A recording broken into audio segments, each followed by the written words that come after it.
When I was in undergrad at the University of Pittsburgh, I remember one professor. It was a sports psychology professor, and he broke down the most robust four-layer system for optimal performance and how to train for peak performance. And as soon as I learned this, everything about the way that I looked at performance and how elite athletes train and build skills, everything changed. And so in this video, I want to break down that four-layer system of human competence and share a little bit about how we operate and how you can recognize certain skills that you want to improve and really be able to dial in on the rituals and routines to achieve that competency. I'm Jesse Hoffman. I'm a mental performance coach. I've been studying performance and organizational psychology for over the past decade, as I just shared, and I help 6, 7, and 8-figure entrepreneurs as well as elite athletes build their optimal identity, mental performance, rituals, routines to be able to dial in and achieve their goals and be the people capable and deserving of reaching those goals. And so that word, competency, is the root of this format. Because of course, everything that we do requires us to be competent at it in order to excel at it. The issue is, for a lot of us, we don't really know inherently what we are good at or what we are not good at until we try. And so that's why this system is so amazing, is because it allows such a clear way to exercise certain actions and figure out, okay, what the hell am I good at? What the hell am I not good at that I want to be good at? What am I really good at but don't really care to do? What am I really not good at that I am fine not being good at? And understanding those things and being able to dial in on a certain level of goals to be able to set towards improving in any of these categories. If it's sales, if it's marketing, if it's speaking to a camera, if it's human interaction, whatever it is, if it's a sport, love it. Understanding that is the first stage to being able to set any sort of intentional goal. And part of that has to do with you understanding who you are, your personality, and a lot of other factors as well. So if you care to improve your skills at whatever it is that you're doing, make sure to stick around to the end, because the last layer is absolutely required in order to tap into flow state and be able to just perform effortlessly at whatever it is that you want to be doing. So the first layer of competence is actually incompetence, but more specifically, unconscious incompetence. Unconscious incompetence, those are the things that we don't even yet realize that we're just simply not good at. We don't have the conscious awareness to know, hey, maybe I shouldn't try to go and bench 250. Maybe I shouldn't try to sprint really fast and pull a groin or hamstring or something. That may or may not have happened to me. Damn, I really blew that sales call. What the hell just happened? I was hyperventilating and all these things. Okay, now you know you got to improve something here. So that's unconscious incompetence. Identifying the things that you're not actively aware you're not good at. Once you can get honest with yourself there, it allows you the space to analyze your abilities, figure out, okay, I suck at this, I suck at this, I suck at this. This one, okay, if I didn't get better, that doesn't matter. This one I absolutely need to improve on in order to achieve X, Y, Z goal. And for a lot of us, our ego kind of gets in the way of us acknowledging when we suck at stuff. And so it's really, really the most important layer to clarify in order to start setting goals intentionally and figuring out how to get to that next level. So getting to that next level, you now have conscious incompetence.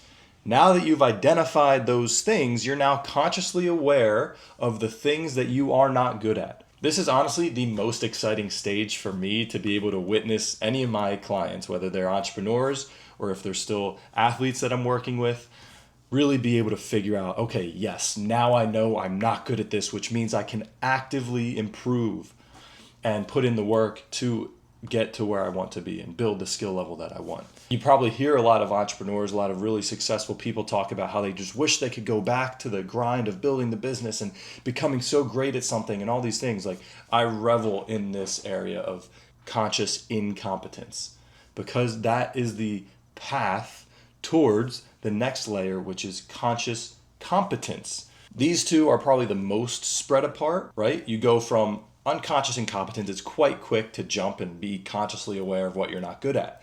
But then building the skill from incompetency to competency, there's a bit more of a gap. So now that you are aware of the things that you're not good at, that's where I step in and I help really set some tangible goals, action plans to get people super crystal clear on what it takes to go from a level of incompetency to being really capable at something.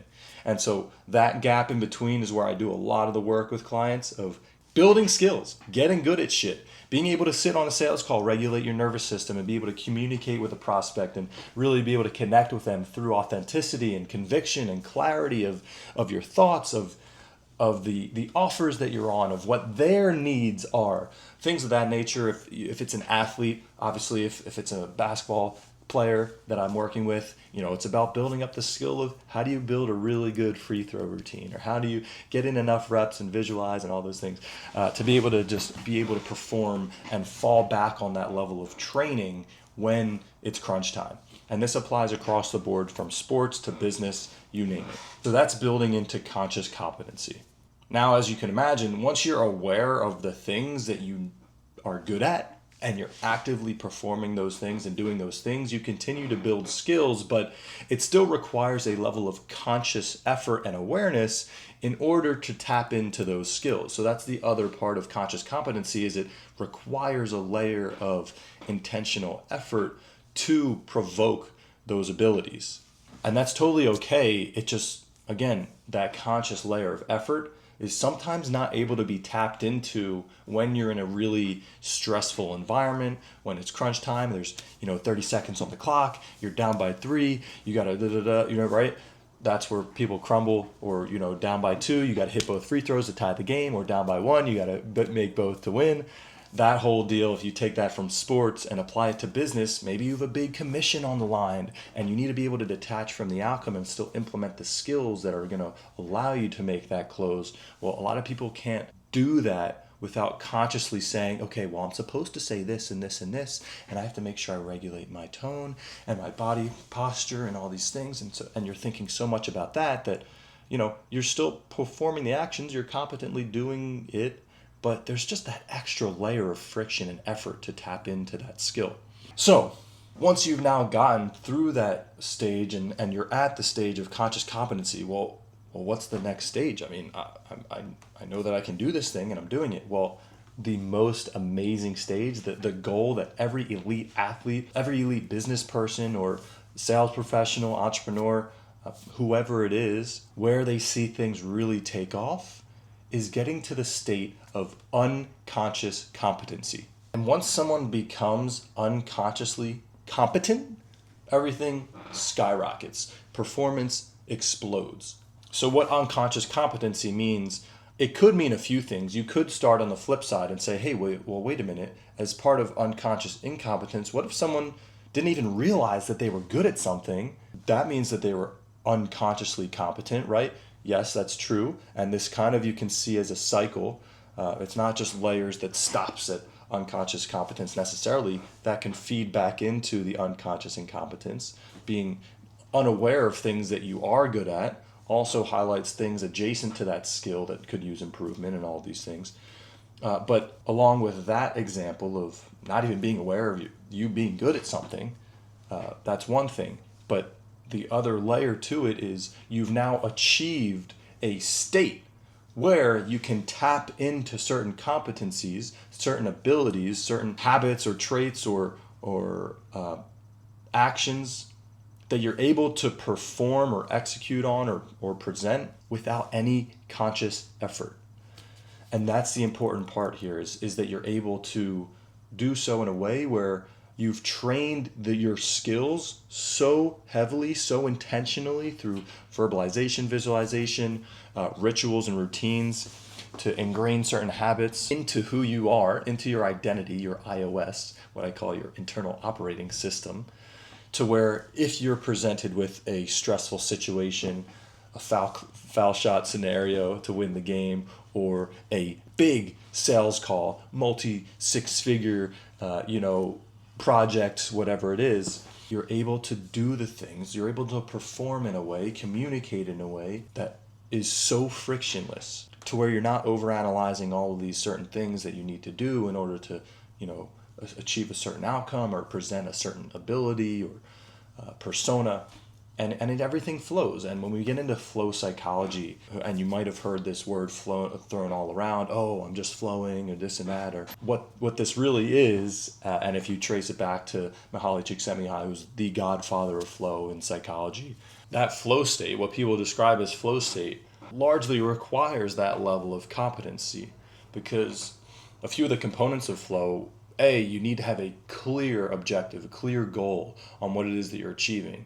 And that clear goal has to also strike a fine balance between your skill level, but also the challenge that's imposed on you. If it's too easy, you get bored. If it's too hard, you get discouraged. Or maybe you're even a little anxious that you're not going to achieve a certain outcome. But when that balance is struck, it gives you a sense of control, which keeps you super engaged. That inflates your focus, which is super important as well. But that focus doesn't necessarily mean that you're focused on the specific skills that you need to perform. You're actually focused on the feedbacks that you receive. And that's the other key component of flow, is clear and immediate feedback. If you do something wrong, you get feedback from the task to say, hey, you're doing something wrong. Vice versa, if you do something really well, you see that it's working and you can keep performing it. But again, the consciousness is aimed towards the goal and the feedback, not to the actual skills, because you've achieved a level of competency where you're flowing. Otherwise, every conscious effort to remind yourself of what you need to be doing will block your flow. And so that's how you just perform lights out, blackout, whatever. You fast forward an hour, holy shit, that was a whole sales call and I just got a $10,000 commission, or oh my god, I just won the game for my team, or wow, this board meeting just went super well, this and whatever, I just raised X amount of millions of dollars, or holy shit, what just happened, I can't even remember, right? Your mind was just flowing.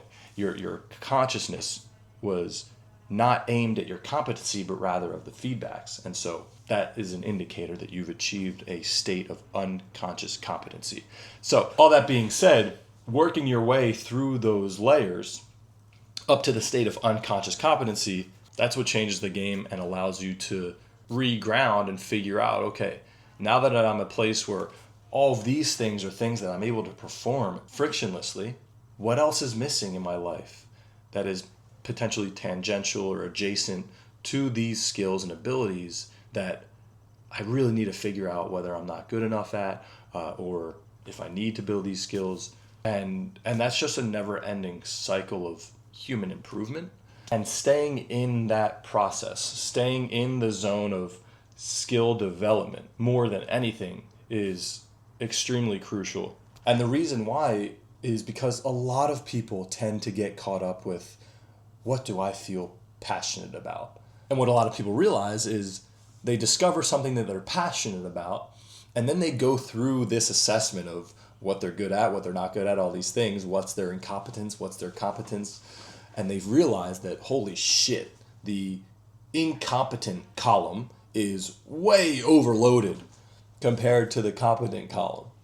And that means that the things that they feel like they're passionate about, that they want to pursue, there's going to be a ton more friction towards building the skills to actually do well at that thing, to earn a living, to support their friends and family, themselves, and live the life that they want to live. And so when you start from a place of passion versus competence, things get really tricky. So if that strikes a chord with you, let me know in the comments what it is that you feel like you're passionate about but not really good at, or if that topic overall is something that you'd want me to dive into a little bit more, skill versus passion. But what I want you to leave this video with is the clear assignment to break down those two columns, to start. What is the overarching goal that you want to achieve? What industry do you want to excel in, or what specific outcome do you want to achieve? And from there, what are the skills required to get to that point? Once you've identified that, then you can say, okay, what is it that I really am not good at? Or what is it that I need to try to see if I'm good at it or not? And then you start filtering out competence, incompetence. And once you get clear on those things that you weren't previously aware that you weren't good at, then you can say, hey, here are the skills that I know that I can build. Here are the skills that, hey, that might be an uphill battle. Does this align with the goal? Do I need a pivot? And get really honest with yourself. You have to block your ego off. You got to throw it away for this to really figure out what your path forward could look like. Once you get to that stage and you're clear on those things, then you can start to work your way through the others. And if you've watched this far and found this valuable, I would love for you to like and comment and subscribe and all of those good things. But also, as a thank you for making it this far, I want you to DM me on Instagram at Jesse H. Hoffman, the word competence. And I'll gift you 2 free sessions that we can dive into these things on, build these skills, set these goals, and leave you locked and loaded, ready to go to start pursuing your goals and building these skills in whatever area of your life that it is. If it's personal, professional, financial, whatever it is, I'd love to help. So I thank you for watching this, and I hope that you enjoyed. If you want to actually dive deeper on the idea of skill, passion, competence, and what it takes to build a skill and achieve freedom through that skill, then go ahead and watch the next video right here about my performance freedom engine and how skill turns into confidence, which turns into discipline, which turns into motivation, which ultimately turns into identity, alignment, and dedication towards achieving ultimate freedom. I'll see you on the other side. Talk to you soon. Peace.